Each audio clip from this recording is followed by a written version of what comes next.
Buenos días. Ahora sí vamos a hablar de un tema controversial y es el día del reposo. Como iglesia y la doctrina que estamos estudiando como doctrina de la iglesia, tenemos que tocar el punto del día de reposo. Y sabiendo que es controversial y que puede ser muy extenso el análisis de este tema, quiero ir directo a los puntos más controversiales y tratar de explicarlos y exponer la postura de árbol plantado. Yo sé que se puede profundizar aún más, pero el objetivo de este tema es aclarar dónde está el debate y cómo lo hemos solucionado nosotros, ¿verdad? ¿Cómo es que Árbol Plantado toma este concepto del día del reposo? ¿Cuáles son las bases y las razones de lo que hacemos? Respetamos de antemano otras posturas, reconociendo que el tema del día de reposo es algo secundario. No es primario porque no te salvas por reposarlo ni te pierdes por no reposarlo, ¿verdad? Pero es secundario porque si tú estás en la postura de que tienes que reposar un sábado o ningún día y otros piensan que el domingo, pues difícilmente van a poder congregarse en el mismo lugar, ¿verdad? Entonces, tampoco voy a profundizar mucho en las otras posturas, quiero enfocarme solamente en los puntos de controversia y resolverlos bíblicamente para explicar nuestra postura, ¿ok? Entonces vamos a hablar de 3 puntos. Hay algunos cristianos que aseguran que no debemos observar ningún día de reposo. No debemos observar ningún día de reposo. Otros afirman que sí. Y los que afirman que sí, algunos aseguran que debe ser sábado y otros que el domingo. Entonces, son 3 puntos a tratar. ¿Debiésemos o no guardar un día de reposo? Obviamente algunos ven esto de acuerdo a la ley de Moisés, ¿verdad? Dado que fue estipulado en la ley de Moisés como estatuto perpetuo, algunos consideran que los cristianos debemos seguir observando el día de reposo según la ley de Moisés. Están los que dicen que sí, los que dicen que no. Y los que dicen que sí van a guardar un día de reposo, hay que saber si es conforme a la ley de Moisés o no y cuál día, ¿verdad? Que me parece que entre los cristianos el mayor conflicto es cuál día, si es sábado o es domingo. Y reconozco que hay cristianos genuinos que aseguran que deben descansar el sábado. Y hay cristianos genuinos que el domingo. También, no conozco, pero también puede haber cristianos genuinos que dicen que ningún día. Pero se vuelve complejo entenderlo a partir de lo que vamos a analizar. Entonces, hay que aclarar primero si debiésemos guardar el día de reposo o no. Pero partiendo de lo que se enseña en la Escritura en cuanto al día del reposo. Es decir, sabemos que en Génesis capítulo 2, versículo 1 al 3 o 4 se nos habla del día que Dios santificó, porque en él reposó, ¿verdad? Y ahorita lo vamos a ver más detalle. Y de ahí en adelante no tenemos ningún mandato, ningún registro de personas guardando un día en particular, hasta que nos encontramos la ley de Moisés. Hasta que el pueblo sale de Egipto es cuando tenemos evidencia de una instrucción divina en cuanto al reposo. Vamos a Éxodo capítulo 20, versículo 8 al 11. Éxodo capítulo 20, versículo 8 al 11. Dice, acuérdate del sábado para consagrarlo. Trabaja 6 días y haz en ellos todo lo que tengas que hacer, pero el día séptimo será un día de reposo para honrar al Señor tu Dios. No hagas en ese día ningún trabajo, ni tampoco tu hijo, ni tu hija, ni tu esclavo, ni tu esclava, ni tus animales, ni tampoco los extranjeros que vivan en tus ciudades. Acuérdate de que en 6 días hizo el Señor los cielos y la tierra, el mar y todo lo que hay en ellos, y que descansó el séptimo día. Por eso el Señor bendijo y consagró el día de reposo. Y aquí cuando nos dice acuérdate del sábado, la palabra es Shabbat, ¿verdad? Y Shabbat se traduce como poner fin, cesar, detenerse o reposar. Ahora notemos que este es una orden, ¿verdad?, de parte de Dios. Y cuando dice acuérdate del sábado, está refiriéndose a otro evento. Cuando en Éxodo 20, por medio de Moisés, dice acuérdate del sábado para consagrarlo, ese acuérdate hace referencia a algo que ya se les había enseñado. Vamos a Éxodo 16, 21 al 30. Esta es la primera vez que se menciona a alguien guardando un día en particular. Éxodo 16, 21 al 30 dice, todas las mañanas, hablando del maná, ¿verdad? Todas las mañanas cada uno recogía la cantidad que necesitaba porque se derretía en cuanto calentaba el sol. Es decir, caía el maná y tenías un tiempo, una ventana de tiempo en el que podías recogerlo porque si no se derretía. Dice, pero el día sexto recogieron el doble, es decir, 4 litros por persona. Así que los jefes de la comunidad fueron a informar esto a Moisés. Esto es lo que el Señor ha ordenado, les contestó. Mañana, sábado, es día de reposo consagrado al Señor. Así que cuezan lo que tengan que cocer, hiervan lo que tengan que hervir, lo que sobre, apártenlo y guárdenlo para mañana. Los israelitas cumplieron las órdenes de Moisés y guardaron para el día siguiente lo que les sobró. Y no se pudrió ni se agusanó. Ahora, esto de podrirse o agusanarse es porque Moisés les dijo que recogieran el maná que necesitaban, solamente lo que necesitaban. Y algunos no hicieron caso y guardaron de más. Y bueno, eso que guardaron de más, ese mismo día se echó a perder. Y aquí está notando que guardaron el sexto día doble y para el séptimo lo que sobró no se echó a perder.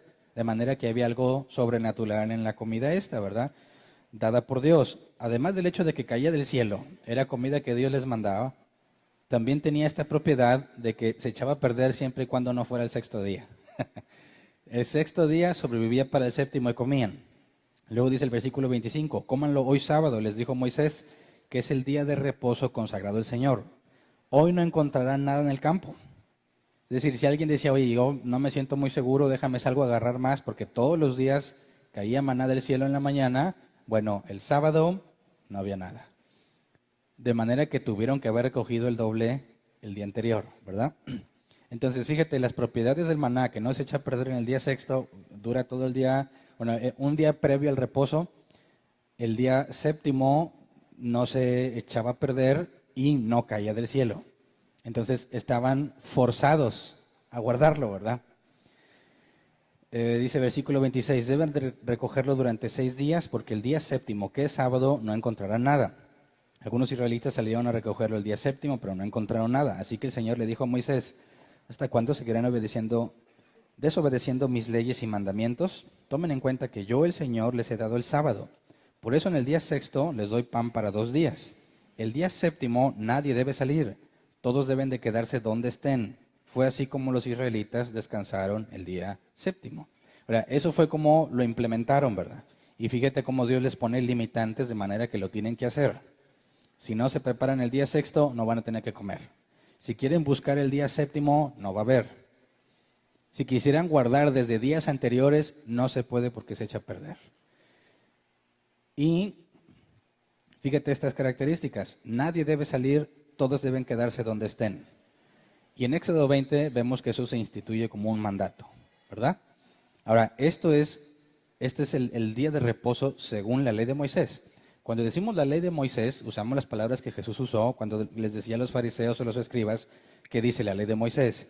No porque sea una ley propia de Moisés, sino porque Dios la dio a través de Moisés, ¿ok? Entonces, en la ley de Moisés era obligatorio que se tenía que guardar el día de reposo, ¿verdad? Y hacía referencia a la práctica que tuvieron. Y también hacía referencia, según Éxodo 20, a lo que Dios hizo en el séptimo día de la creación. Porque Dios en 6 días hizo todo y el séptimo reposó. Dice, ustedes también. Y se les enseñó cómo se implementaba y luego se instituye como un mandato. Ahora, según la ley de Moisés, ¿qué pasaba si alguien no guardaba el día de reposo? Éxodo 31, 12 al 14. Dice, el Señor le ordenó a Moisés, diles lo siguiente a los israelitas, ustedes deberán observar mis sábados. En todas las generaciones venideras, el sábado será una señal entre ustedes y yo, para que sepan que yo, el Señor, los he consagrado para que me sirvan.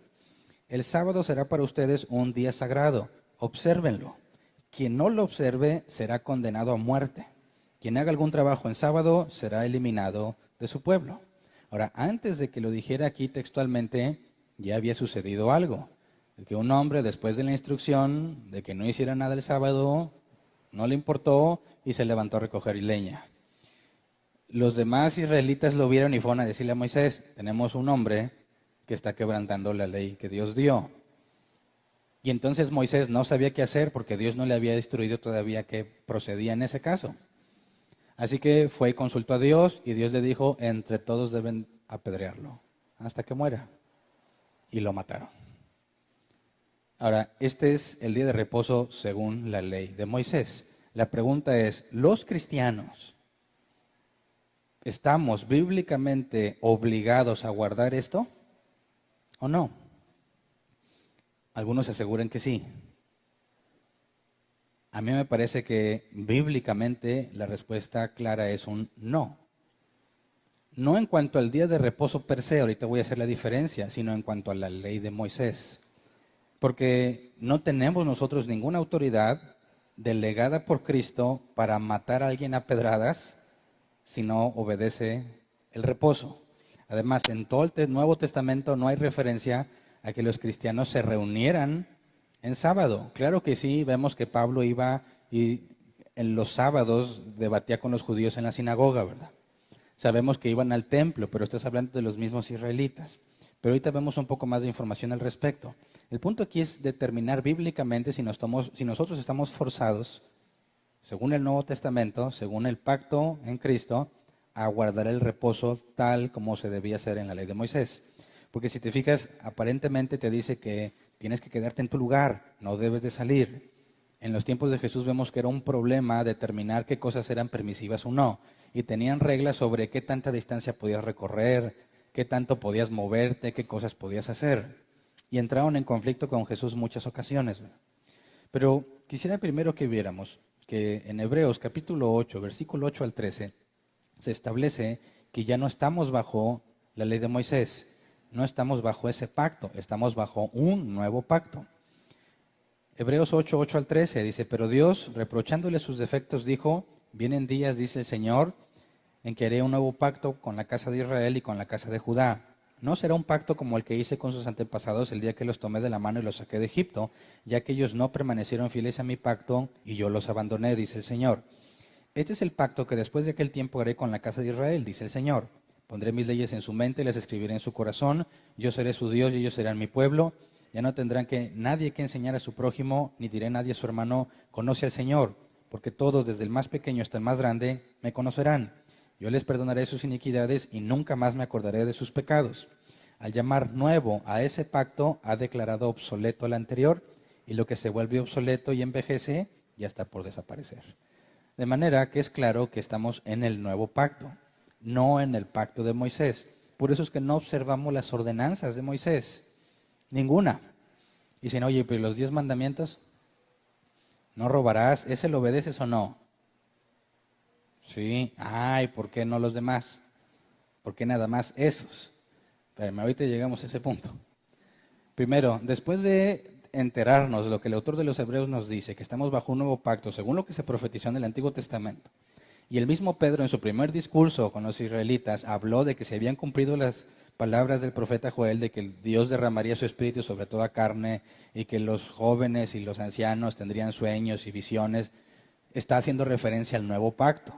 Estamos en el nuevo pacto, pero eso como quiera no evitó el conflicto en la iglesia primitiva, porque tenías la situación de que los israelitas cuando venían a reconocer a Jesús como el Mesías, porque Dios les había hecho nacer de nuevo, ellos seguían su vida como la tenían, pero cuando empezaron a llegar los gentiles a la iglesia, empezó a hacerse polémica, y eso lo estudiamos hace poco, ¿verdad? ¿Qué debemos de hacer con respecto a los gentiles? Y Hechos capítulo 15 nos lleva a la solución al respecto en cuanto a la ley de Moisés. Es decir, el autor de los Hebreos nos demuestra que Dios había prometido un pacto nuevo y estamos bajo el nuevo pacto. Pero veamos cómo en la práctica la iglesia primitiva tomó una decisión en cuanto a la ley de Moisés. Hechos 15, versículo 1 al 2. Dice, algunos que habían llegado de Judea a Antioquía se pusieron a enseñar a los hermanos. A menos que ustedes se circunciden conforme a la tradición de Moisés, no pueden ser salvos. Esto provocó un altercado y un serio debate de Pablo y Bernabé con ellos. Entonces se decidió que Pablo y Bernabé y algunos otros creyentes subieran a Jerusalén para tratar este asunto con los apóstoles y los ancianos. Hasta aquí ves cómo se trata de establecer que la salvación también depende de la tradición de Moisés. En este punto, la circuncisión. Y luego vamos al versículo 5. Entonces intervinieron algunos creyentes que pertenecían a la secta de los fariseos y afirmaron, es necesario circuncidar a los gentiles y exigirles que obedezcan la ley de Moisés. Vamos a ver que en el Nuevo Testamento, cuando Pablo se refiere a la circuncisión, no se refiere a lo que Dios le pidió a Abraham y a su descendencia, sino a la ley de Moisés. Para seguir la ley de Moisés tenías que estar circuncidado, tenías que ser parte del pueblo de Dios. Y aquí la intención es clara, tienen que circuncidarse y obedecer la ley de Moisés. Y luego sabemos que hubo un concilio y que tomaron la palabra Pablo y Bernabé, y luego Pedro, y luego Jacobo, llegan a una conclusión y mandan una carta. Vamos a ver lo que dice la carta en Hechos 15, 23 al 29. Dice, con ellos mandaron la siguiente carta, o sea, la conclusión, ¿verdad? Los apóstoles y los ancianos a nuestros hermanos gentiles en Antioquía, Siria y Cilicia. Saludos. Nos hemos enterado de que algunos de los nuestros, sin nuestra autorización, los han inquietado a ustedes, alarmándoles con lo que se les ha dicho. Así que de común acuerdo hemos decidido escoger algunos hombres y enviarlos a ustedes con nuestros queridos hermanos Pablo y Bernabé, quienes han arriesgado su vida por el nombre de nuestro Señor Jesucristo. Por lo tanto, les enviamos a Judas y a Silas para que les confirmen personalmente lo que les escribimos. Nos pareció bien al Espíritu Santo y a nosotros no imponerles a ustedes ninguna carga aparte de los siguientes requisitos. Fíjate, ninguna carga es referente a la ley de Moisés, ¿verdad? Y la circuncisión. Ninguna carga con 4 excepciones. Abstenerse de lo sacrificado a los ídolos, de sangre, de la carne de animales estrangulados y de la inmoralidad sexual. Dice, bien harán ustedes si eviten estas cosas con nuestros mejores deseos. Entonces, de la ley de Moisés y la circuncisión, solo se nos están pidiendo 4 cosas. Ahora, ¿quién de aquí las está guardando? ¿Cómo se llama? ¿Fritada? Aquello que está preparado con la sangre del cabrito. Aquí dice moringa. Ok. Aquí dice, debemos abstenernos de sangre. Cuando pones la carne al asador y queda sangrita, ¿qué haces con esa sangrita? ¿Te la comes? ¿Estás guardando lo que está aquí o no? Ahora, cuando fuiste a la carnicería, preguntaste si la vaca a la cual pertenece el bistec que te vas a comer fue estrangulada. Y dices, ¿cómo no? Yo llevo un estricto control. La vaca chana, a ver, su historial. No la mataron estrangulada. Entonces deme un medio de bistec. No, es imposible hacer eso ahorita, ¿verdad? Ok. De lo sacrificado a los ídolos. Aquí voy a tocar un poco de temas complejos. ¿Quién ya comió pan de muerto? Ahora, ¿eso es algo sacrificado a los ídolos? Algunos aseguran que sí. Dice, ¿cómo no? Porque lo ponías en el altar para que los muertos... ¿Qué no viste la película de Coco? No, esa es del diablo también, no deben estarla viendo. Fíjate bien, la idea es que ese pan era parte de la ofrenda a los muertos, ¿verdad? Dicen, los cristianos están comiéndose algo sacrificado a los ídolos. Y más adelante vamos a hablar de eso, como tema de la iglesia, ¿verdad? Para evitar conflictos. Pero en este punto, quisiera que viéramos que para nosotros es casi imposible rastrear algunas de las cosas que están aquí, ¿verdad? Pero la pregunta principal es, ¿por qué esos 4 sí y los demás no? ¿Por qué esos 4 sí y los demás no? Si no estamos bajo la ley de Moisés, estamos bajo un nuevo pacto, ¿por qué estos 4 sí debieran observarse? La respuesta está en lo que dijo Jacobo. Vamos al versículo 19 al 21, ahí en Hechos 15.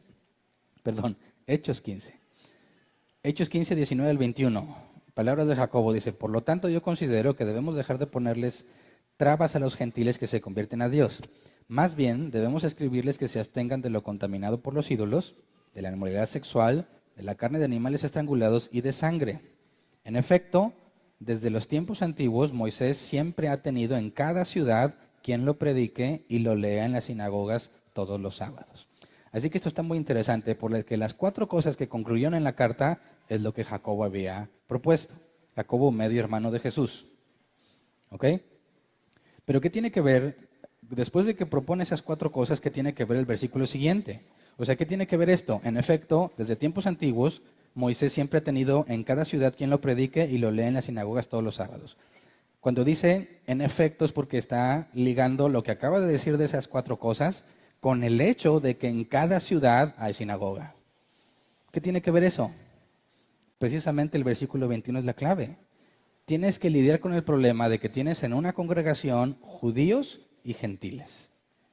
Y para los judíos es abominable totalmente esto. Y vas a tener a los gentiles que no tienen ninguna carga en cuanto a la ley de Moisés, y ellos le van a entrar sin problema a la comida. Deja tú lo que coman en su casa, en el ágape que tenían, en la mesa del Señor. ¿Qué conflicto habría que alguien lleve alguna comida que implica el consumo de sangre, que es gentil, y que el judío que la vea va a decir, ¿cómo me vas? ¿De cómo quieres que yo comparta esto contigo si eso para mí es abominación?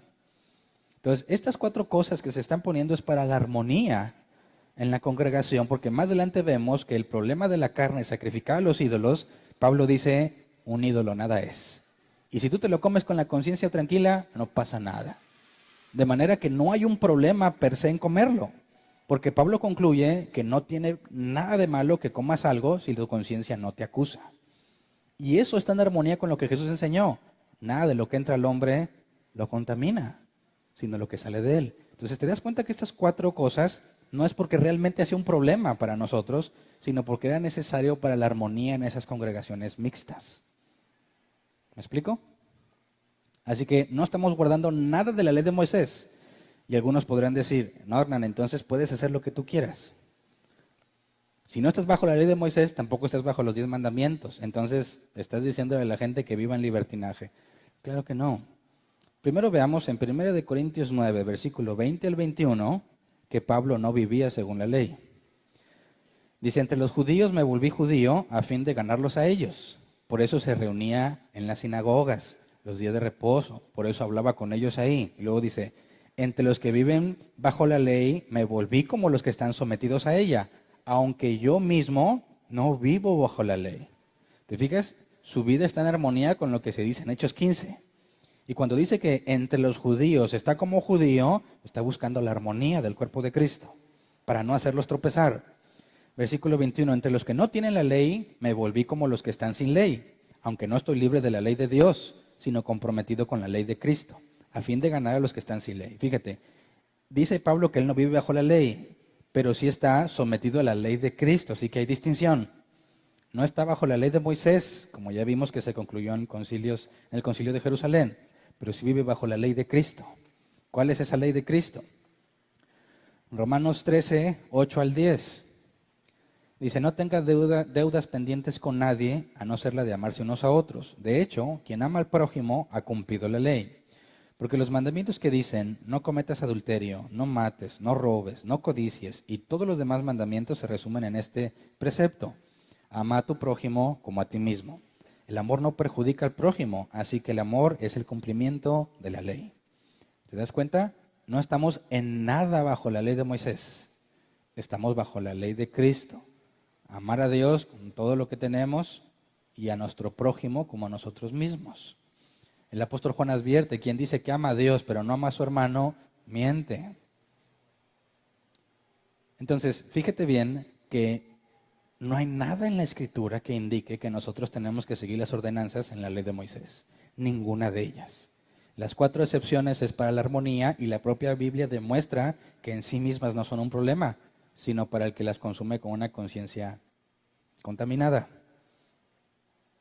¿Me explico? El propio apóstol Pablo dijo, todo me es lícito, mas no todo me conviene. Entonces, en cuanto a la pregunta, si los cristianos tenemos que guardar el día de reposo como la ley de Moisés lo indica, la respuesta es no. Eso es claro, y es difícil encontrar a alguien que haga conflicto en eso, aunque los hay. Eso es claro, no tenemos por qué estar guardando nada de la ley de Moisés, pero queda una pregunta. ¿Debiésemos guardar el día de reposo no como la ley de Moisés, sino siguiendo el principio que Dios les dice a ellos? Porque les dijo, así como Él lo había hecho. Así como en 6 días hizo todo y en el 7º reposó, así lo tenían que hacer ellos. Eso, en alguna forma, indica que nosotros debiésemos hacer lo mismo o no. La gran mayoría de los cristianos reconoce que no tenemos por qué observar la ley de Moisés, pero entra en un conflicto cuando hablamos de esto otro. Aunque en la práctica lo hacen, no entienden por qué lo hacen. Por eso es necesario que entendamos qué es el reposo, bíblicamente hablando, y si nosotros debiésemos observarlo, no en el sentido de la ley de Moisés, sino en el principio que Dios le dice a su pueblo de que lo imiten a Él. Sabemos que nosotros tenemos que imitar a Cristo, ¿verdad? Y Cristo, como dice la Escritura, es el que creó todas las cosas. Así que el reposo desde Génesis 2 está asociado con el Creador, que es Cristo también. Padre, Hijo y Espíritu Santo son el mismo Dios. ¿Me explico? Así que para poder decidir si nosotros tenemos que observar un día de reposo o no, analicemos primero qué es el día de reposo desde una perspectiva bíblica, haciendo a un lado lo que la ley de Moisés indicaba. ¿Ok? Génesis 2, 1 al 3 dice, así quedaron terminados los cielos y la tierra y todo lo que hay en ellos. Al llegar el séptimo día, Dios descansó porque había terminado la obra que había emprendido. Dios bendijo el séptimo día y lo santificó porque en ese día descansó de toda su obra creadora. Ahora, acuérdese que siempre que leamos algo acerca de Dios, nos habla en términos antropomórficos. Nos explica en términos humanos lo que Dios hace. De otra forma no lo podríamos entender. Y para determinar lo que se está diciendo, nunca debes dejar a un lado los atributos de Dios. Si Dios es perfecto y todopoderoso, es imposible que Él descanse. Cuando decimos que es perfecto es porque decimos que no le falta nada. No puede perder algo ni ganar algo que no tenía. Y cuando nos cansamos y requerimos descanso, es porque perdiste energía y necesitas reponerla. Si Dios es perfecto, Él no necesita descansar, ¿verdad? Si Él es todopoderoso y nadie puede frustrar sus planes y está haciendo en 6 días muchas cosas, ¿acaso dejó de tener poder para seguir el día séptimo? Claro que no. Así que desde el atributo de que Él es todopoderoso tampoco tiene sentido que Él descanse. Pero lo que nos está hablando aquí es que este descanso no simplemente se refiere a dejar de hacer cosas. Porque desde la perspectiva divina, este reposo que estamos viendo, desde este momento no sabemos nada de la aplicación hasta la que nos encontramos en Éxodo. Así que no sabemos con certeza qué hacía Abraham. No hay registro de si él guardaba algún día o no. ¿Qué hizo Adán? Enoc, ¿quién sabe? Noé, tampoco se nos dice nada sobre descansar un día. Así que primero reconocemos que no hay información previa al Éxodo de cómo se llevaba a cabo. Y tenemos que indagar en qué es este reposo que Dios hizo, porque la intención que Dios manifestó en Éxodo es que imitáramos lo que Él hizo. Así que el reposo debemos definirlos en los términos divinos, en los términos bíblicos, no en lo que nosotros vimos, como se definía, no salgas, quédate en el lugar donde estás, que metió en muchos problemas a los fariseos y gente contemporánea de Jesús cuando vieron que Jesús sanaba gente en sábado, ¿verdad? Fíjate, Juan 5, 16 al 18. Esto demuestra que el día de reposo no está asociado con dejar de trabajar. Lo implica, pero no es el propósito. Juan 5, 16 al 18 dice, precisamente por esto los judíos perseguían a Jesús, pues hacía tales cosas en sábado. Sanaba gente, ¿verdad? Pero Jesús le respondía, mi Padre aún hoy está trabajando y yo también trabajo. Día de reposo.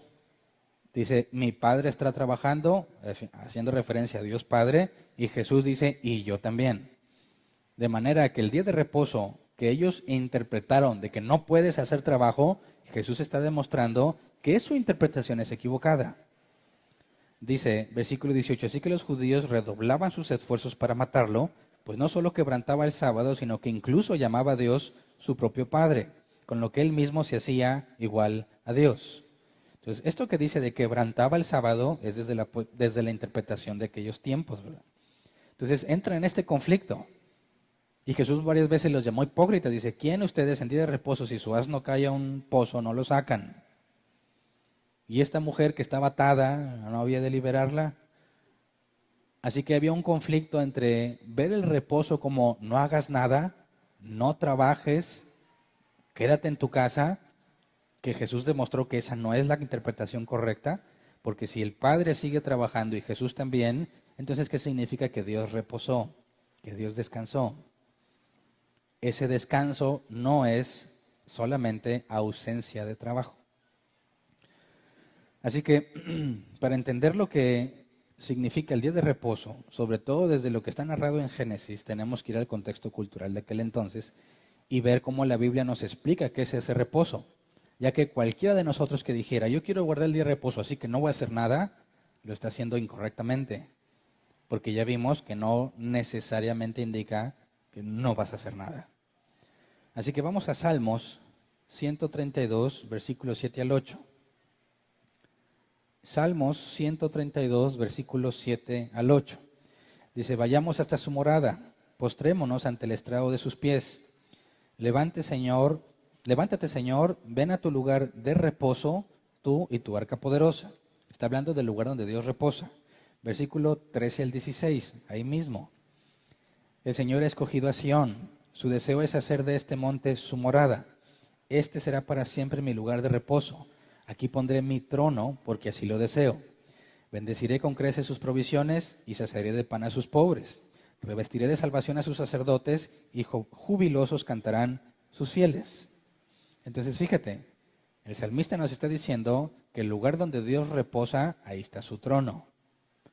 Cuando en el séptimo día Dios reposó, ¿qué hizo? Estableció su trono. Pero ¿qué significa que ahí esté un trono? Tenemos que ir a la analogía de los palacios reales o de los templos paganos. En un palacio real estaba el trono del rey. Y para que el rey hablara en términos de mandato, lo hacía normalmente desde su trono. Los que se presentaban a buscar favores o un juicio de parte del rey, se presentaban ante el trono. En los templos paganos el concepto era idéntico. Si tú querías ir a pedirle algo al dios Moloch, tenías que ir a su templo o a un lugar que fuese dedicado especial para él, porque se pensaba que ahí estaba ese dios. Así como en el trono de la monarquía, ahí estaba el rey, en los altares paganos o en los templos paganos, se pensaba que ahí estaba la deidad. De manera que donde reposan, tanto el rey como esta divina o divinidad pagana, indicaba que ahí ellos gobernaban. ¿Me explico? ¿Qué es lo que dice el salmista? Que va a ir a Sion, dice, el versículo 14, este será para siempre mi lugar de reposo, aquí pondré mi trono porque así lo deseo.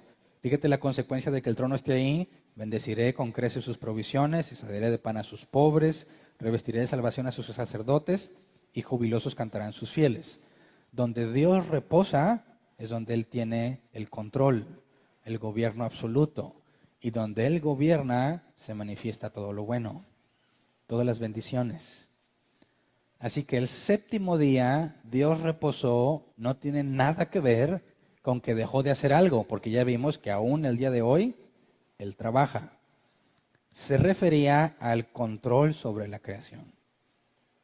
Dios reposó el séptimo día, es decir, Dios vino y se puso a gobernar todo lo que había.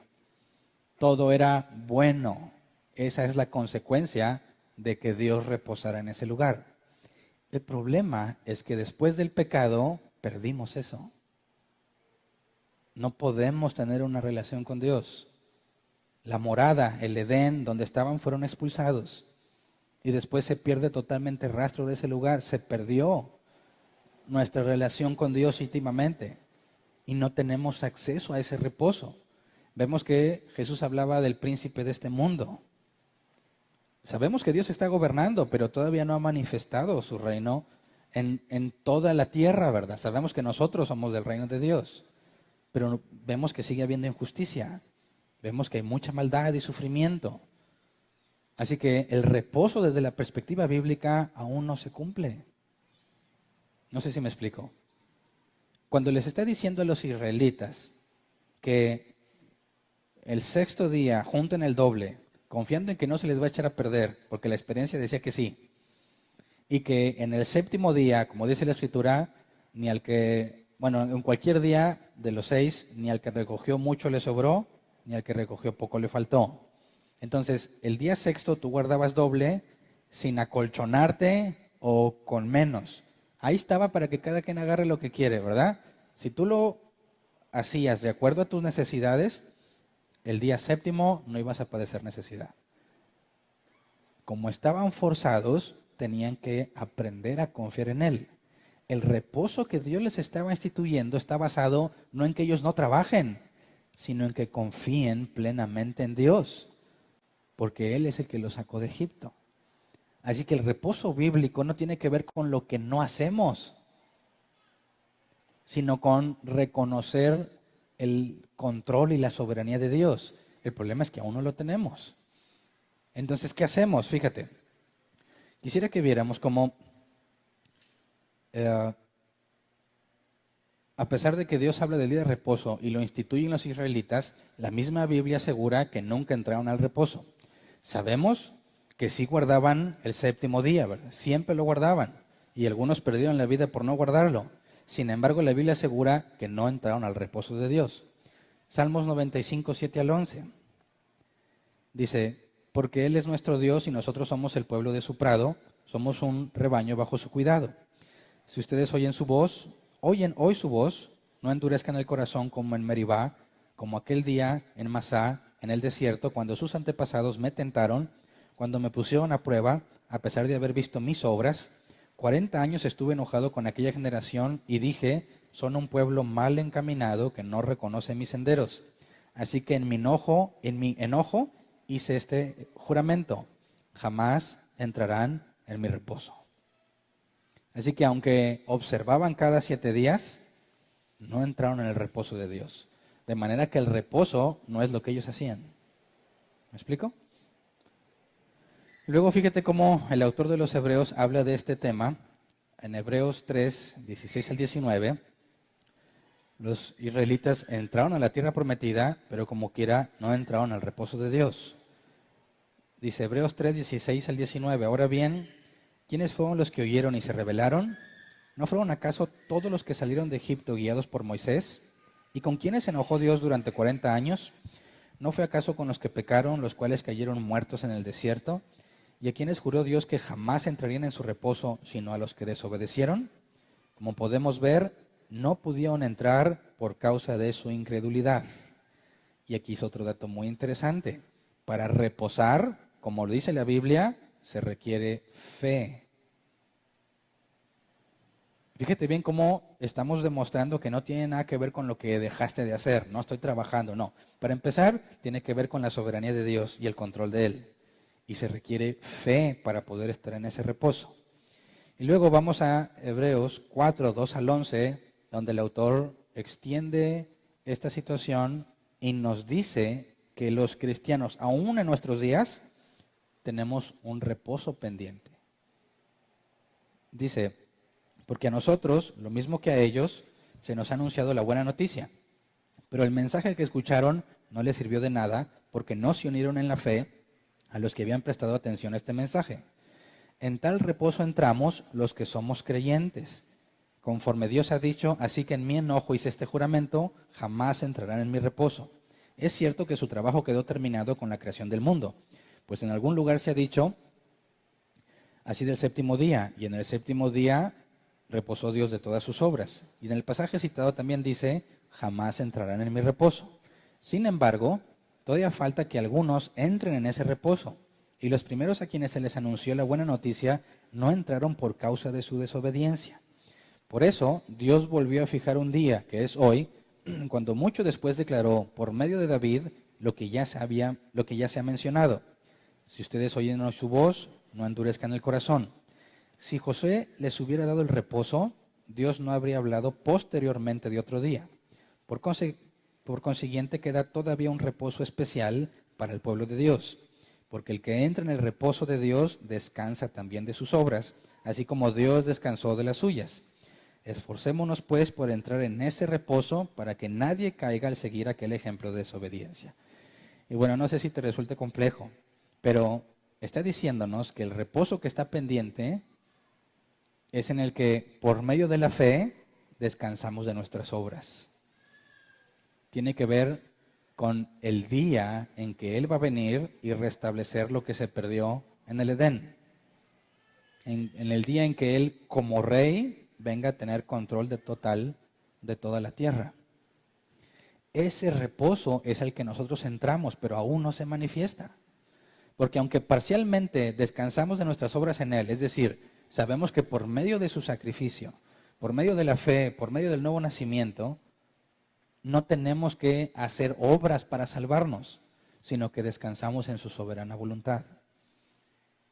Pero aún no se lleva a plenitud. Estamos esperando que regrese. Y cuando regrese, Él va a tener control de todo. Y entonces estaremos en el reposo de Dios. En lo individual, porque este cuerpo ya no lo vamos a tener. Va a ser un cuerpo glorificado. Y en el término global, porque Él va a estar gobernando. Ese es el reposo. Entonces, aún no se cumple, ¿verdad? Estaba instituido antes de la caída de Adán y Eva. La caída nos privó de eso, pero tenemos la esperanza de que vendrá. Así que, desde esta perspectiva, cuando dice la Escritura que así como Dios reposó, nosotros también, no se trata de que no hagas algo, sino que el séptimo día descanses en Dios por medio de la fe. No del trabajo necesariamente, sino de las obras que hacemos con tal de agradarle, de la lucha que tenemos con el pecado, de la angustia por qué vamos a comer, de la angustia por la problemática que puedes estar viviendo en tu vida, por la mortificación de que sabes que no estás viviendo la vida santa que debieras de vivir. Es un momento en que dices, Dios, en ti confío. Y eso solo se hace por medio de la fe en Cristo Jesús. Ese es el enfoque del reposo bíblico. Y ahorita lo que hacemos es un recordatorio de lo que vendrá. Y muchas veces los cristianos ni cuenta se han dado. ¿Por qué nos reunimos cada domingo? ¿Qué haces el domingo o qué se supone que debes de hacer? Si tú consideras el domingo como cualquier día de la semana, no podrías congregarte, ¿verdad? Si trabajaras como cualquier día de la semana, no podrías congregarte. ¿Por qué los cristianos, un día en particular, especialmente el domingo, lo dedicamos para venir, estudiar la Escritura, tener comunión unos con otros, en la oración? ¿Por qué? ¿Por qué cada domingo? ¿A quién se le ocurrió? Gracias. Estamos observando algo que tiene que ver con la soberanía de Dios. Algo que tiene que ver con la confianza en Dios. Porque en lugar de decir, es que si no trabajo el día domingo no voy a ganar lo mismo. Quizás el que sea empleado no le interesa. Dice, no, pues que me den más días. Pero el que es dueño, que cada día vende y le genera ingresos, ¿por qué no querría que la gente trabaje en domingo? Pues todos los días, síguele cayendo dinero. Y ese era el contexto de los israelitas. Ellos no eran empleados, ellos tenían sus propios negocios. Y el conflicto con ellos es que no querían dejar de ganar dinero esos días. Y Dios les recriminó muchas veces. No, la figura clara es el maná. Confía en Dios, Él te va a dar lo que necesitas para que un día lo dediques a Él. Contemple su soberanía, descanses en su poder. Solo los que tienen fe lo pueden hacer. Ahora, ese reposo es muy distinto a lo ordenado en la ley de Moisés.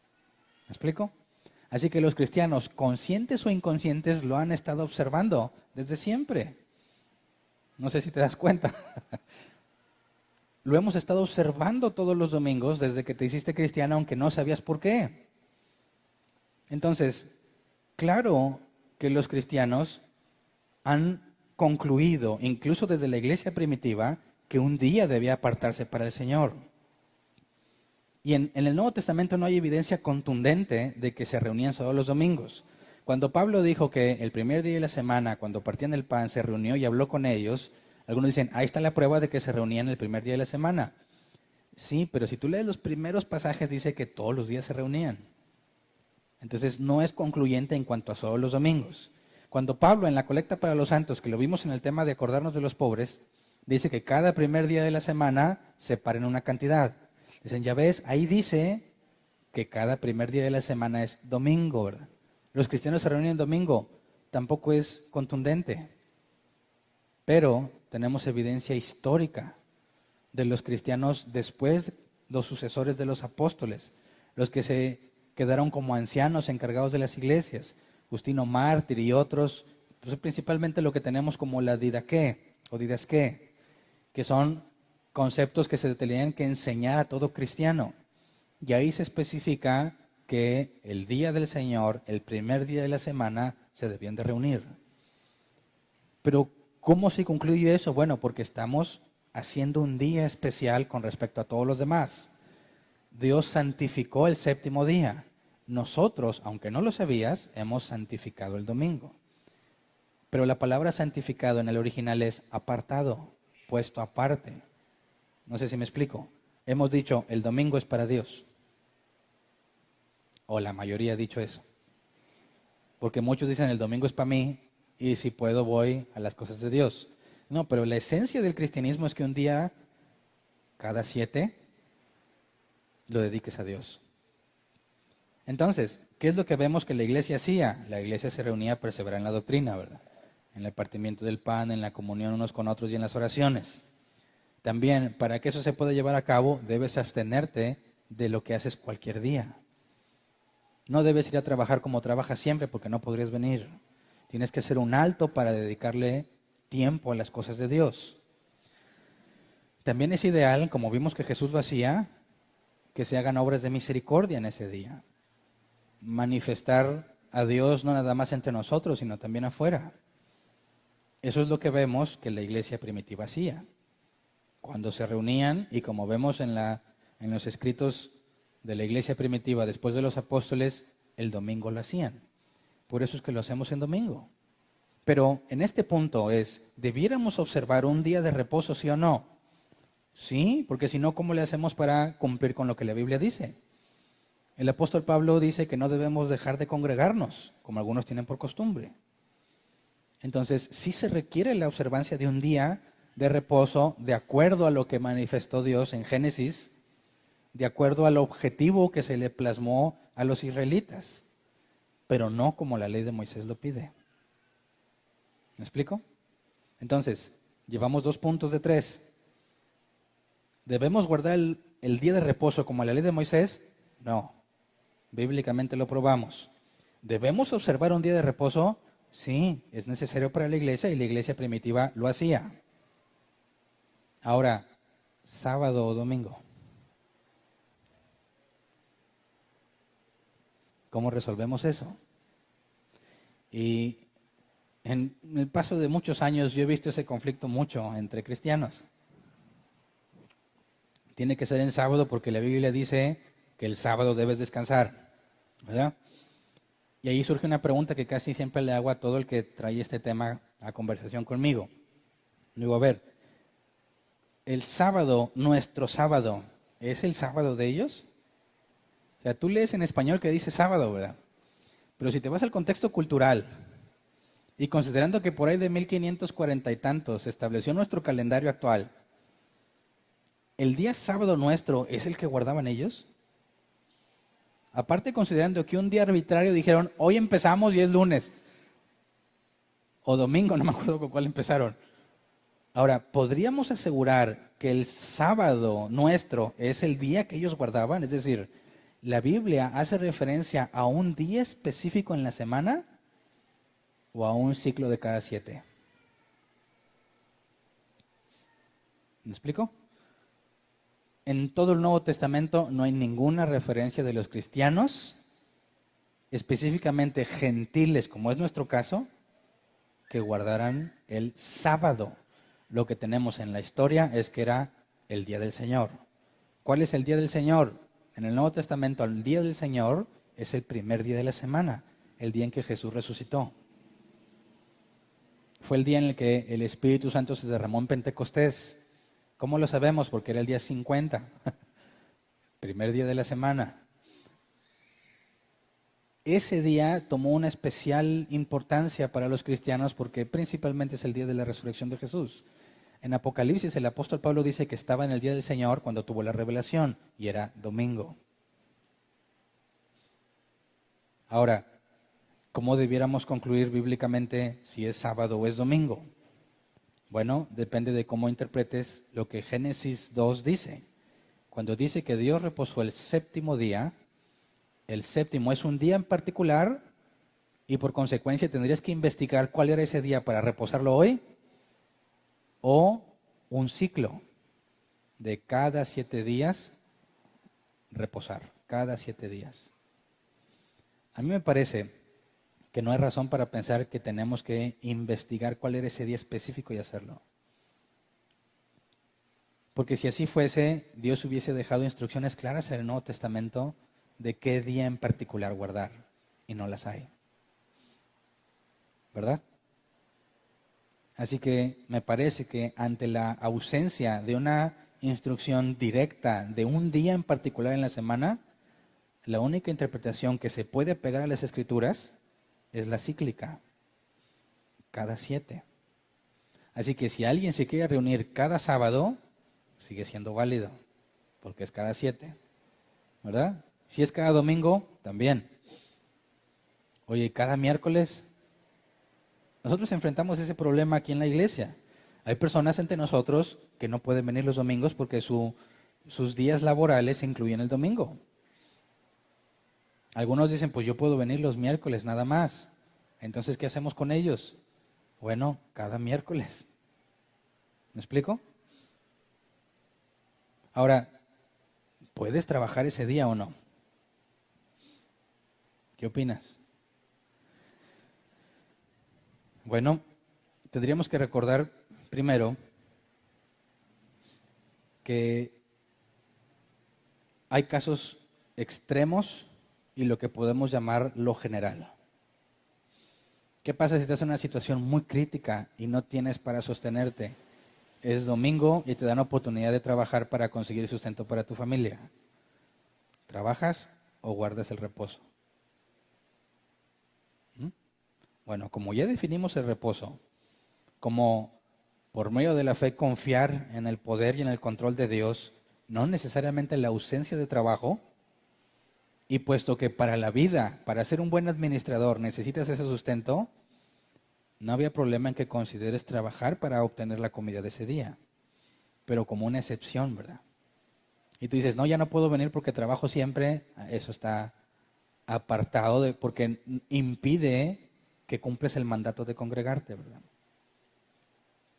Oye, si estoy muy enfermo y el hospital está bien lejos, ¿puedo recorrer grandes distancias? Salva tu vida. ¿Me explico? Hablamos de unas situaciones en las que la vida o el bienestar básico que el cristiano debe tener se puede ver afectado y requiere trabajar o requiere faltar a la iglesia por un compromiso de suma importancia. No lo vamos a apedrear porque no estamos bajo la ley de Moisés. A algunos no les faltarán ganas, ¿verdad? Pero no estamos bajo ese tipo de mandato. ¿Me explico? Entonces, respetamos a los que quieran congregarse en sábado. Que Dios los bendiga. Pero que no nos acusen por congregarnos el domingo, porque hasta algunos se aseguran que tenemos la marca de la bestia. Congregarse el domingo es la marca de la bestia. Bueno, esa es una eisegesis muy obvia. Consideramos las palabras del apóstol Pablo en este caso, Colosenses 2, 16 al 17. Dice, así que nadie los juzgue a ustedes por lo que comen o beben, o con respecto a días de fiesta religiosa, de luna nueva o de reposo. Todo esto es una sombra de las cosas que están por venir. La realidad se halla en Cristo. Así que no podemos hacer división como si fuese algo fundamental si te congregas en sábado o en domingo o cada miércoles. Quien insista en dividir o catalogar a los cristianos que se congregan en sábado o en domingo como no cristianos, lo único que demuestra es que no tiene bases bíblicas para eso. Si el apóstol Pablo nos dice que nadie te juzgue en ese aspecto y además no hay ninguna instrucción directa sobre cuál día, me parece que queda claro que tú puedes observarlo cada 7 días como te resulte posible, ¿verdad? En nuestra cultura se facilita el domingo. Casi todo el mundo no labora los domingos. En nuestra cultura es muy fácil que las personas asistan a la iglesia en domingo, pero no lo hacemos por la facilidad. Históricamente es porque un domingo Jesús resucitó y consagramos ese día para Él. Pero si te fijas, no tiene mucho sentido pelearnos por sábado o domingo, ¿verdad?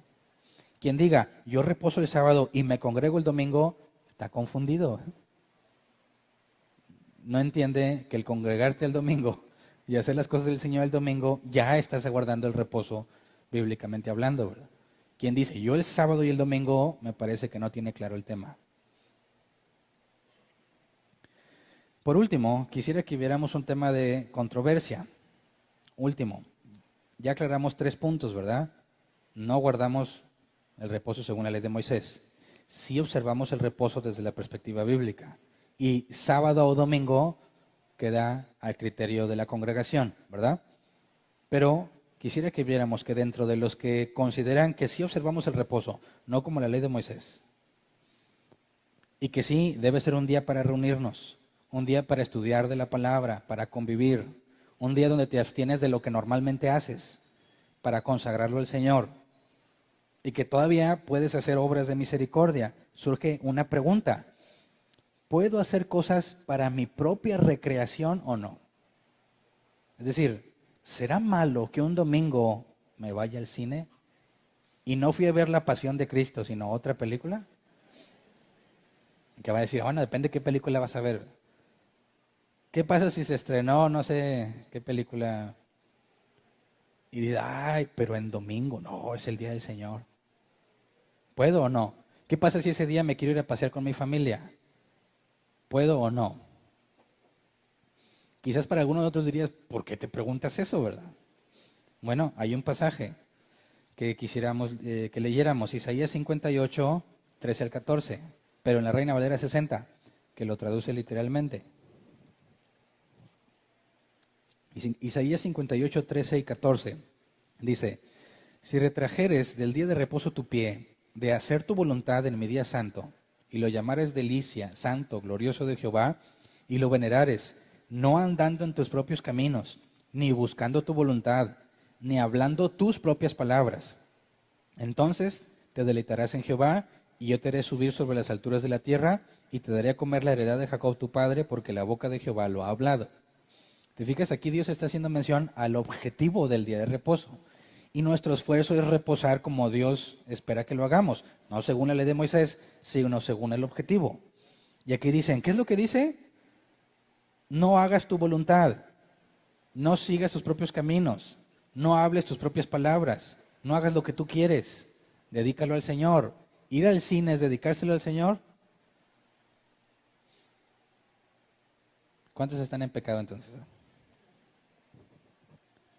Ir a pasearte con tu familia es hacer la obra del Señor. ¿Mm?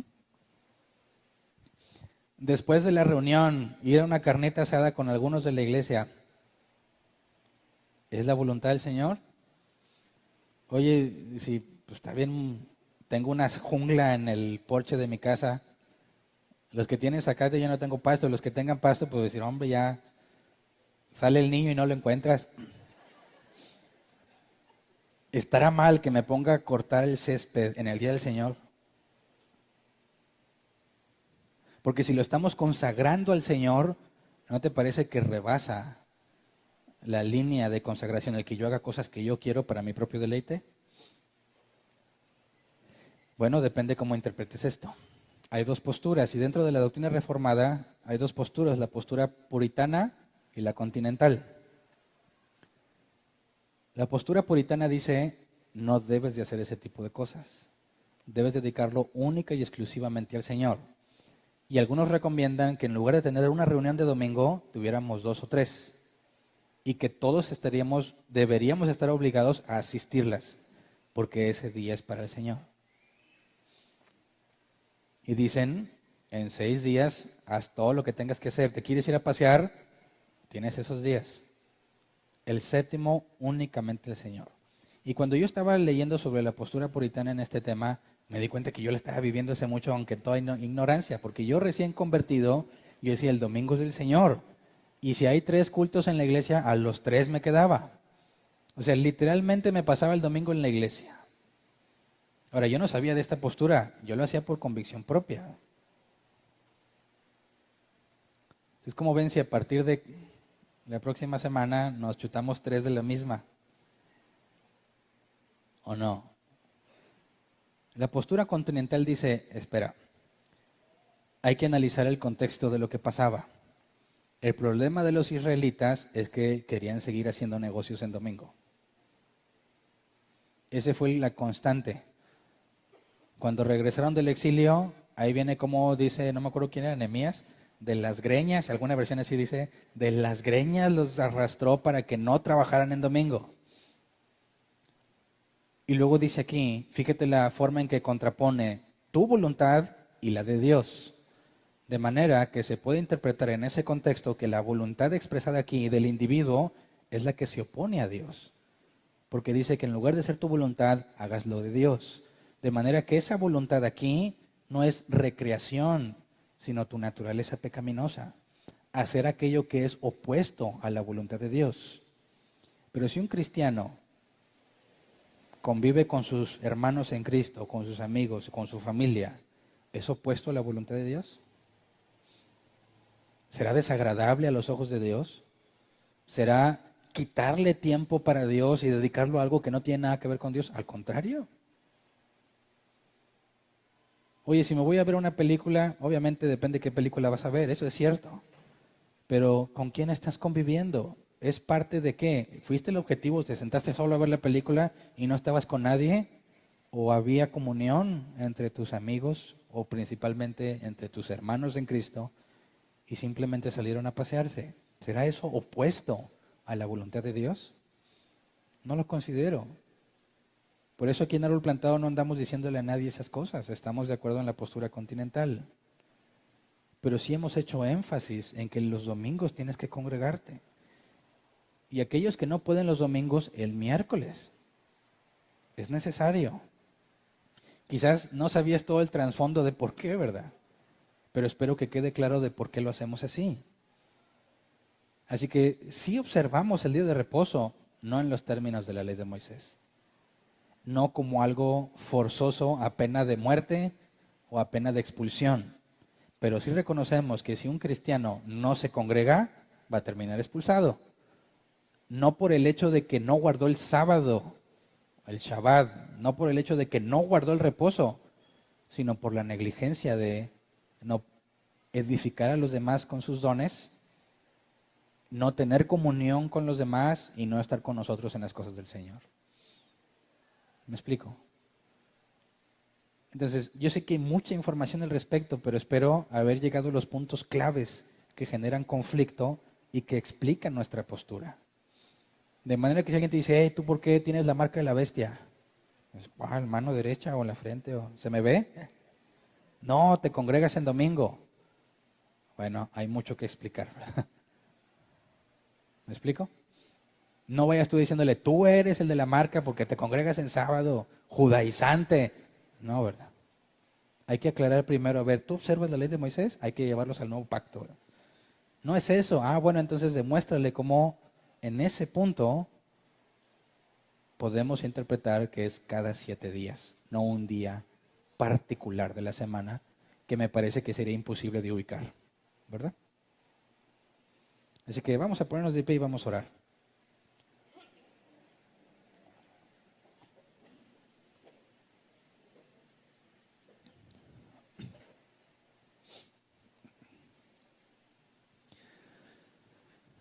Te comenté que yo estaba guardando la postura puritana sin saber, ¿verdad? Quizás vale la pena decir por qué ya no la seguí. Bueno, porque me di cuenta que no era cuestión de vivir aislado del mundo y encerrarme en la iglesia ese día. En ese tiempo pues estaba chavo, soltero, sin obligaciones más que estudiar, bañarme. Porque ni el cuarto recogía, aquí está mamá de evidencia, batallaban mucho conmigo en eso. Así que no tenía muchas cosas que tratar o con quién convivir y me dediqué de lleno a estar metido ahí en la iglesia. Conforme vas creciendo y vas entendiendo y vas teniendo más responsabilidades y más relaciones y una familia, te das cuenta que no se trata solamente de venir a encerrarte aquí, sino de usar este día para bendecir también a los tuyos, para deleitarnos, como dice la Escritura, cuán bueno y cuán delicioso es habitar los hermanos juntos en armonía. Por eso les he dicho muchas veces, el domingo Procura dejarlos sin compromisos cuando se acabe la reunión para que convivas. Les pedimos a los miembros, cada que se junten suban fotos, que los demás vean que sí hay cristianos a los que les importa la comunión. Que nuestro objetivo no es aislarnos del mundo y venir aquí, ¿cómo estás? La reunión y te vas y te vuelves a aislar. No, sino que nos conozcamos, convivamos, llevemos las cargas los unos de los otros. Testifiquemos los unos a los otros de lo que Dios ha dicho. Hay mucha bendición cuando entre nosotros alguien tiene un problema y luego vemos cómo Dios lo sostuvo. A veces milagrosamente. Y todo eso es agradable a los ojos de Dios. Observa la carta a Filemón. ¿Qué es lo que Pablo elogia de Filemón? Que en su casa él hacía que los cristianos convivieran. Por eso es que cambié mi enfoque de estar encerrado y escuchando predicaciones a aprovechar el día en vivir la vida cristiana. Muchas veces no veo a ninguno de ustedes y me encierro en la casa con mis hijos, porque es un día en que no hay actividades, no hay nada y lo dedicamos exclusivamente a la familia. Y también eso es agradable a los ojos de Dios. Pero eso sí, es un día especial, ¿verdad? Y sí, me ha tocado cuando tengo compromisos laborales, me pasa muy raro que me llaman a trabajar en domingo. Y lo he hecho. Ha habido días en que por vacaciones no vengo el domingo. ¿Será eso desagradable a los ojos de Dios? No. Me dicen, Hernán, allá donde andes en la playa, consíguete una iglesia y congrégate. Voy a salir peleado con los de ahí seguramente. Entonces, yo no sé si entendías por qué nos reunimos los domingos o el trasfondo de la observancia del reposo que hacemos y que muchos inconscientemente lo hacen. Pero aprovecha toda oportunidad que se presente para aclarar este tema cuando empiece a haber controversia entre el día de reposo y qué día descansas y eso. Hagámoslo con paciencia. Yo sé que se puede poner muy difícil este tipo de temas. Hagámoslo con gracia, que Dios nos conceda.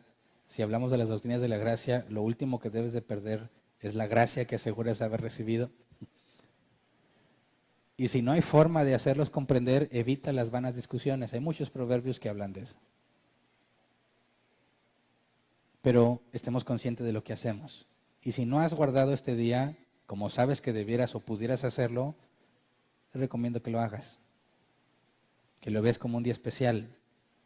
No un día en el que vas a la iglesia, sino un día que has separado del resto para dedicarlo a las cosas de Dios.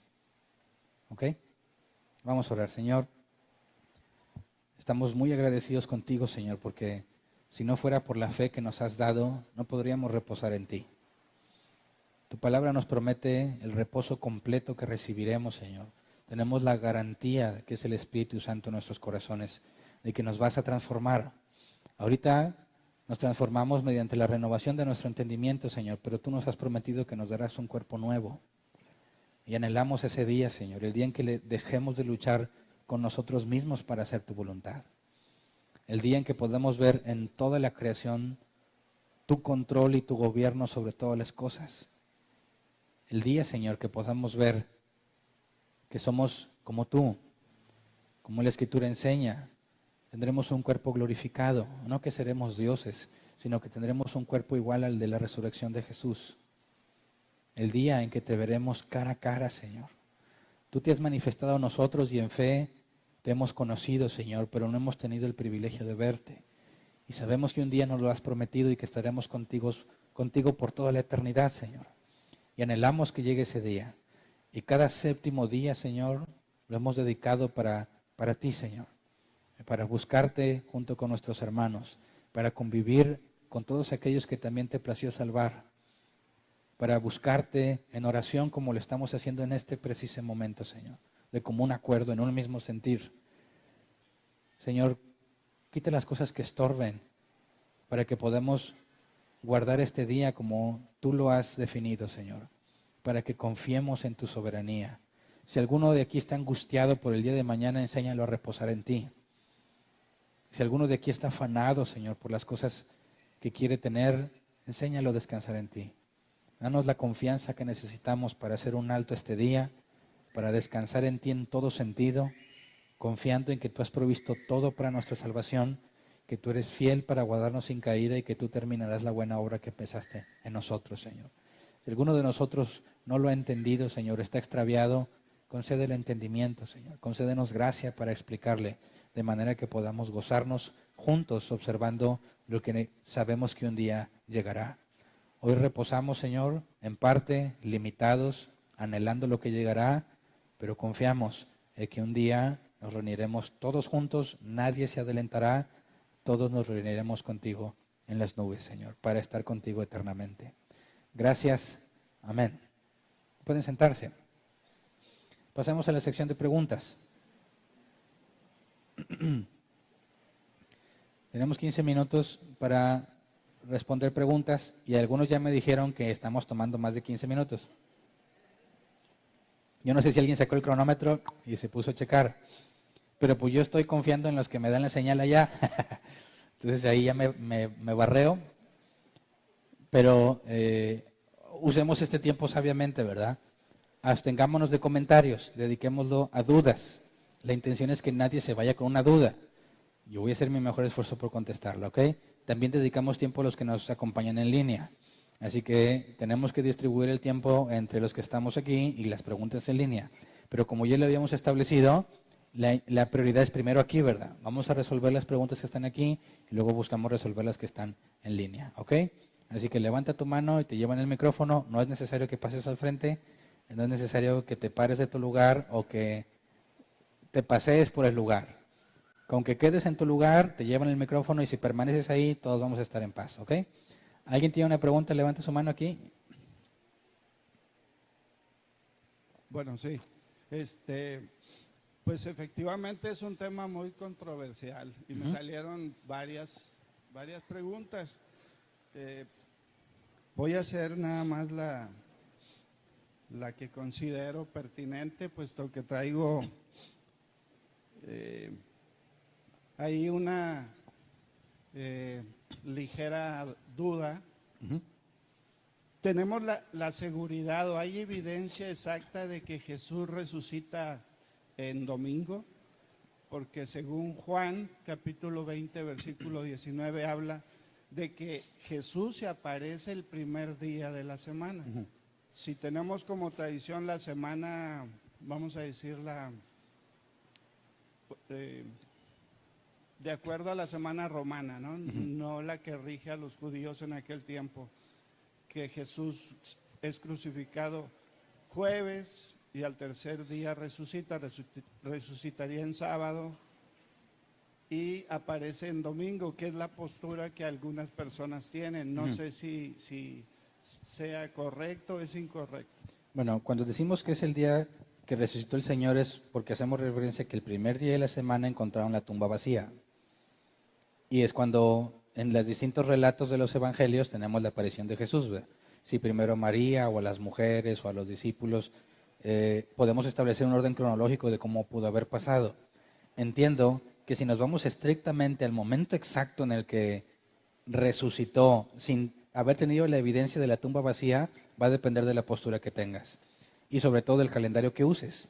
Porque si resucitó en el día séptimo o un sábado y lo mides con respecto a ellos, fue la tarde y de un día hasta el atardecer del otro, se empalma con nuestro calendario, ¿verdad? Domingo o sábado. Y la escritura no dice exactamente en qué hora resucitó. Entonces, la evidencia que usamos para la resurrección es cuando encontraron la tumba vacía y no nos metemos al dilema del momento en el tiempo exacto en el cual resucitó, del cual no podríamos tener certeza. ¿Me explico? ¿Alguien más? Ah, ya está el micrófono acá.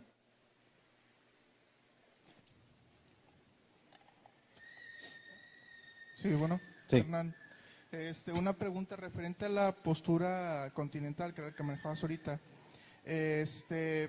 El caso de manejar trabajo los domingos no es lo mismo que decían o condenaban que era hacer negocio, porque digo, en mi caso, pues por el tipo de trabajo que manejo, pues es 24 horas, 7 días a la semana.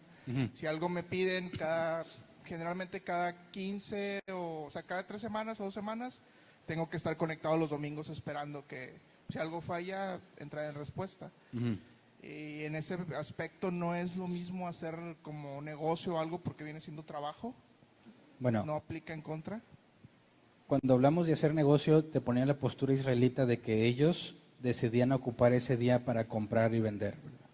De manera que se buscaban obtener una ganancia con ese día en lugar de confiar en Dios y dejar de trabajar ese día confiando en que Él va a proveer lo necesario. Ahora, tú puedes haber adquirido un contrato laboral que implique que trabajes los domingos. El punto es que un cristiano que entiende este concepto y va a buscar un trabajo debe evitar a toda costa interrumpir ese día, ¿verdad? Entonces puede haber personas que llegaron al conocimiento de Cristo y ya estaban en ese contrato y lo tienen que respetar. La idea ahí o el consejo es que busques desligarte de eso, ¿verdad? Ya sea por medio de acuerdos en tu trabajo o por medio de tu trabajo. No siempre va a ser factible, pero bueno. El consejo es que el que es cristiano y va a conseguir trabajo, no te enredes tú solo en evitarte por medio del contrato que vas a adquirir el congregarte, porque primero son las cosas de Dios, ¿verdad? Manifestar la confianza en Dios es separar un día en particular. Entonces, al que es cristiano y tiene la oportunidad de adquirir un contrato que le impide congregarse, la recomendación es no, porque tú solo te vas a estorbar en las cosas de Dios. Por eso, si tú ya tenías ese contrato, pues cúmplelo. Busca desligarte, busca la manera en que puedas dedicarlo solamente. También hay muchas formas de demostrar que para nuestra salud es necesario hacer un alto. Entonces, la recomendación es esa. Ahora, si te es imposible ahorita desligarte, ora a Dios para que te lleve a un acuerdo o a otro trabajo donde tengas libertad de dedicarle el día completo. Gracias. Buenas tardes. Me quedó claro lo del día del reposo, ¿no? El concepto de, bueno, para mí lo veo muy claro de que es un ciclo de cada 7, ¿no? Ujú. Pero lo que me entró duda fue sobre el tema de que decía Pablo, de que cuando estoy con los gentiles me hago gentil y cuando estoy con los judíos soy judío. ¿Qué diferencia tiene eso con la hipocresía de Pedro? Sí, que en la hipocresía de Pedro estaba apoyando la parte judaizante que en el concilio de Hechos se declaró inválida. Es decir, al llegar los judaizantes, que es lo que se especifica que provocó la hipocresía de Pedro, es que los judaizantes seguían afirmando que se tiene que respetar la ley de Moisés y dentro de las costumbres es que no puede comer con gentiles. La hipocresía de Pedro es no apegarse al concilio. ¿Me explico? Quedar bien con los judaizantes a pesar de que a los gentiles ya se les había dicho que eso no era problema. No es lo mismo que lo que hace Pablo, que cuando está entre judíos, pues los visita el día de reposo, discutía con ellos en la sinagoga y observaba lo que ellos observaban, porque Pablo también era judío. Pero él mismo dice, pero yo no vivo bajo la ley, simplemente está asegurándose de que haya armonía. Y cuando está con los gentiles, como ellos no van a la sinagoga ni nada de eso, no los obligaba ni él se ponía a hacer eso para mantener la armonía. Y es la esencia de la carta que escribieron. De las 4 cosas que hay que abstenerse es para que haya armonía entre todos. Ok. ¿Alguien más? Sí, tenemos unas preguntas de... Bueno, primero quisiera ver si hay aquí todavía ok. alguien más de aquí. Y ahorita pasamos allá para poder leerlas de corrido.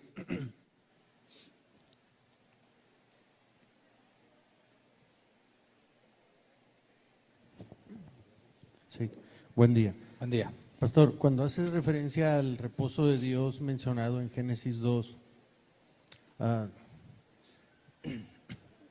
mencionaste algo acerca de un palacio y viene a mi mente sobre la aseidad de Dios que nos lo has enseñado, ¿verdad? También. La pregunta es, pastor, ¿en qué sentido Dios fue diferente después de los 6 días creativos o de creación, por así decirlo? Porque te entendí algo así como que terminó y se sentó un trono, el palacio, el rey, algo así, ¿verdad? O sea, ¿en qué sentido era Dios diferente antes de esos 6 días? O sea, ¿acaso no era el mismo Dios de ayer, de hoy, de siempre? O sea, no sé si creo que Sí. me explico en la pregunta. O sea, ¿en qué sentido pensando en que Dios es el mismo siempre y no necesita nada para ser el mismo Dios de siempre? Entonces, ¿tenía que hacer eso para poderse sentar en el trono? Creo que me explico. Y esa misma pregunta, pastor,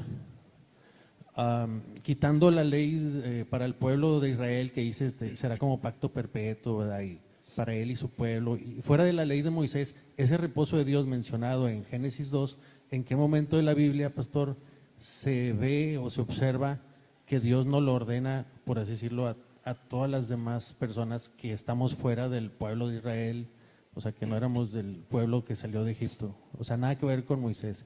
Ese reposo de Génesis 2, ¿en qué momento bíblicamente podemos ver, mira, aquí nos lo está mandando a todos los demás que lo guardemos? No, es lo que decía, que no es un mandato específico. Vemos que la iglesia se congregaba los domingos guardando un día especial para el Señor, y es la esencia de lo que el reposo pide. Entonces, no hay una instrucción de guardarlo o no guardarlo. Por lo que analizamos y lo que la iglesia primitiva hacía, fue lo que se instituyó de esa manera. No partiendo de que sea una obligación, ¿verdad?, sino algo necesario para la vida cristiana. Y en cuanto a lo que decías de reposo, de por qué Dios necesitaba hacerlo todo para reposar, no, recuerda que en el tema de fundamentos, en la creación, vimos que la intención de toda la creación y de los 6 días que vemos que Dios hizo algo, que culmina con la creación del hombre y la mujer, vimos que todo estaba diseñado para que Él pudiera tener relación con el ser humano, hombre y mujer que creó. De manera que para esa relación, cuando habla de que Dios reposa, está hablando de que Él, entre todo lo que creó, Él tiene control absoluto. Eso es lo que la Biblia dice cuando dice que todo era bueno. Y se requiere, cuando habla de reposar, no estamos hablando de que se puso en un trono necesariamente, ¿verdad?, sino del control que ejerció sobre toda la creación. Así que el hecho de haberla controlado y de haberlo creado, eso está hablando en la analogía de un templo, ¿verdad? Porque creó el lugar donde Él pueda relacionarse con su criatura, con su creación entera. Y vemos en esencia que el templo que se instituyó en los tiempos de la ley de Moisés y que sobrevivió todo ese tiempo, tenía el mismo enfoque, ¿verdad? Era el lugar donde Dios estaba y donde tú acudías. No podían entrar más que el sumo sacerdote con ciertas características, y la promesa es que se va a restaurar eso. Entonces, el reposo en Génesis 7 no habla de algo necesario de parte de Dios o de una secuencia de pasos para poder hacerlo, sino simplemente de cómo era Dios quien gobernaba todo lo creado. Sí, o sea, Dios siempre ha tenido el control, solo que después de los 6 días de las cosas que creó, aún sobre eso tenía el control. A eso hace referencia. Sí, después del pecado nos privó de ese reposo, ¿verdad? Y experimentamos la maldad y el sufrimiento. Y es el que estamos esperando. Gracias.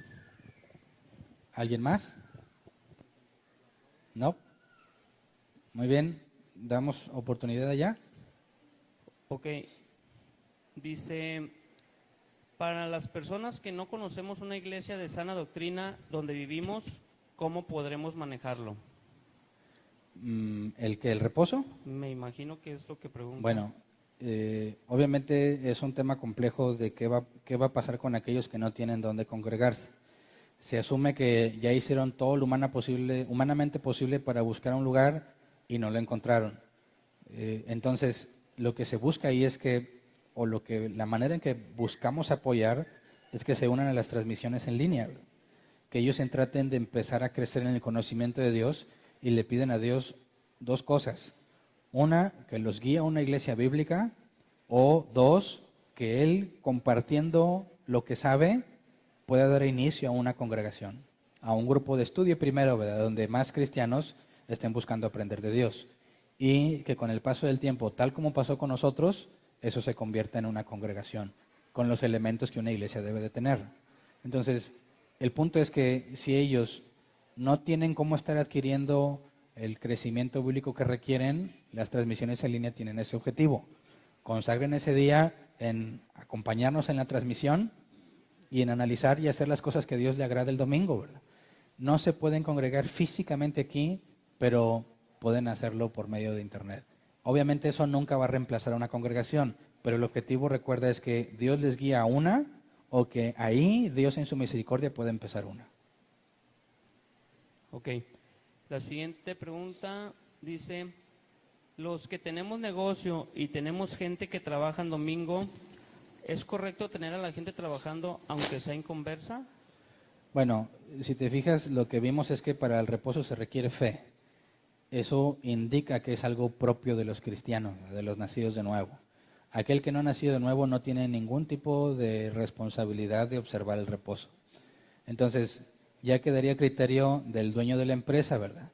Porque ya te metes en una situación extraña, porque si tú tienes empleados cristianos y buscas que se guarde el día de reposo, tienes distintas posibilidades. Si se congregan en la misma iglesia, y tú sabes que le estás complicando las cosas para que se congregue, pues creo que para tener tu conciencia limpia buscarías ayudarle, ¿verdad? Para que pueda congregarse. Ahora, si no es de la misma congregación, pues le puedes aconsejar que el día que quede libre busque dónde congregarse. El problema es que casi nadie se congrega en lunes o en martes. Entonces, ahí se vuelve complejo y habría que examinar muchas cosas de ese caso para ver cómo dejas tu conciencia tranquila, sabiendo que no seas tú el que le pone estorbo. Porque fácilmente la responsabilidad es de él, ¿verdad? Decirle, pues búsquete otro trabajo, pero pues no es así. Entonces habría que analizar con detalle la situación y buscar cómo ayudarlo. Pero el hecho de que él no pertenezca a tu iglesia, es cristiano, y a él no le importe o no le interese, eso no es responsabilidad tuya. Sea inconversa o no. Si son ¿verdad? inconversos no afecta para nada, ¿verdad? En cuestión del reposo que estamos analizando hoy. Si son creyentes, busca ayudarles en ese tema, ¿verdad? Mínimo, primero hacerlos entender, ¿verdad? Que ellos tengan el sentido de qué es lo que deberían estar haciendo y poder buscar alternativas en la medida de lo posible. ¿Es todo?